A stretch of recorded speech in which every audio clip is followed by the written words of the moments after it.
Assalamualaikum warahmatullahi wabarakatuh. Perkenalkan, nama saya Sri Eka Wahyuni. Saya mahasiswa dari jurusan Matematika Universitas Islam Negeri Sultan Syarif Qasim Riau. Di sini saya akan menjelaskan pada mata kuliah struktur aljabar. Pada kali ini, materi yang akan saya bawakan itu ada 3. Yang pertama itu teorema 3.5, yang kedua teorema 3.6, atau teorema Lagrange. Kemudian yang terakhir itu ada teorema 3.7. Baiklah, langsung saja kita masuk ke teorema 3.5. Jika H subgrup dari G, maka setiap koset kanan dan koset kiri dari H mempunyai elemen yang sama banyak dengan H. Kita langsung masuk ke pembuktiannya. Dibentuk suatu pemetaan dengan Pi di mana H dipetakan ke GH dengan pi H sama dengan GH untuk setiap H elemen H besar. Akan ditunjukkan bahwa pi bersifat bijektif.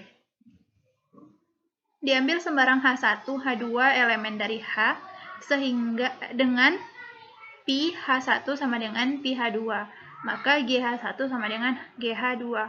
Berdasarkan hukum kanslasi kiri diperoleh H1 sama dengan H2. Jadi apabila Ki H1 sama dengan Ki H2, maka H1 sama dengan H2, sehingga Pi bersifat injektif. Nah, ini kita sebut saja sebagai persamaan 1. Kemudian, diambil sembarang Y elemen GH, maka Y sama dengan GH0. Untuk suatu H0 adalah elemen dari H besar. Nah, di sini kita memilih X sama dengan H0, maka diperoleh Pi X sama dengan Pi H0 sama dengan GH0 sama dengan Y. Jadi untuk setiap Y elemen GH terdapat X elemen H dengan Pi X sama dengan Y, sehingga Pi bersifat surjektif.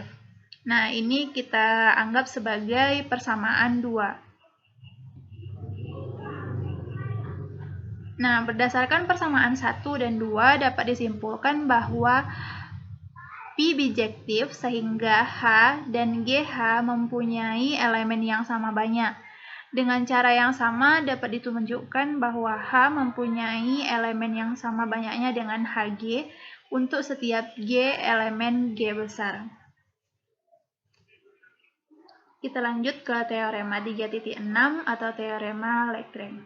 Apabila H merupakan subgrup dari grup berhingga G, maka order dari H membagi habis order dari G. Kita langsung saja masuk ke pembuktiannya. Pertama-tama akan dibuktikan mutlak H sama dengan mutlak XH dengan cara menunjukkan adanya pemetaan bijektif, yaitu Pi di mana H dipetakan ke XH. Nah, di sini kita definisikan saja pemetaan tersebut, Pi H sama dengan XH untuk setiap H elemen H besar. Pemetaan ini surjektif berdasarkan definisi XH, yaitu XH di mana H elemen dari H besar. Untuk membuktikan Pi injektif, di sini kita mengandaikan Pi H1 sama dengan Pi H2. Untuk H1, H2-nya elemen dari H besar. Maka XH1 sama dengan XH2. Berdasarkan hukum kanslasi pada grup, diperoleh H1 sama dengan H2. Maka terbukti Pi adalah injektif. Dengan cara yang sama dapat kita tunjukkan mutlak H sama dengan mutlak HX. Maka dapat kita simpulkan setiap koset baik kiri maupun kanan dari subgrup H mempunyai order yang sama dari order H itu sendiri.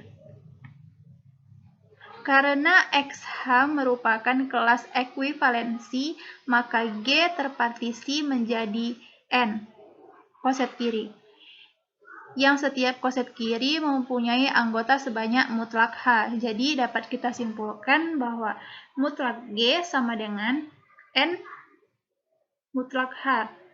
Itu sama dengan atau itu sama dengan juga dengan mutlak G per mutlak H sama dengan N.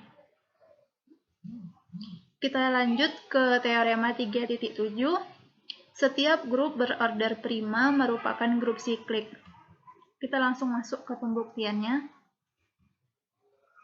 Misalkan G grup dengan elemen identitas E dan mutlak G sama dengan P adalah bilangan prima. Karena P adalah bilangan prima, maka P lebih besar atau sama dengan 2. Akibatnya, G memuat elemen A dengan A tidak sama dengan E. Selanjutnya dibentuk himpunan A sama dengan A pangkat N di mana N elemen dari bilangan bulat. Maka himpunan A merupakan subgrup dari G. Karena A elemen dari himpunan A, maka mutlak himpunan A lebih besar atau sama dengan 2. Misal, di sini kita memisalkan bahwa mutlak himpunan A itu sama dengan Q. Berdasarkan teorema Lagrange diperoleh Q di mana P. Karena Q lebih besar atau sama dengan 2 dan P adalah bilangan prima, maka Q sama dengan P. Jadi himpunan A sama dengan G dan terbukti bahwa G merupakan grup siklik. Mungkin hanya sekian yang dapat saya sampaikan. Lebih dan kurangnya saya mohon maaf. Billahi taufiq wal hidayah. Wassalamualaikum warahmatullahi wabarakatuh.